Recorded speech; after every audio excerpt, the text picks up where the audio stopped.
Смонтировали откатные ворота Дархан на приводе Дархан 1300 масляной ванне, проем 4 метра, балка у нас 6-метровая, на фурнитуре Litex. Запрограммировали все белки, провели кабель. Вот как работают у нас ворота. Все, концевики уже выставили, необходимо нам по зазорам и так далее. Так, ворота открываются, ждать не будем, сразу закрываю, покажу, как работают фотоэлементы.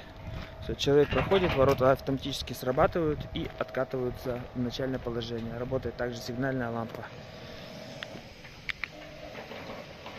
Вот так вот. Плюс смонтировали калитку с ручным замком, наполнитель клиент будет делать сам. Сейчас покажу, какой у нас получился зазор. Сейчас ворота автоматически закроются. Не буду подходить ближе, так как сработает фотоэлемент. Зазор у нас получился просто минимальный и одинаковый. Просто четкая геометрия. Просто геометрия пушка.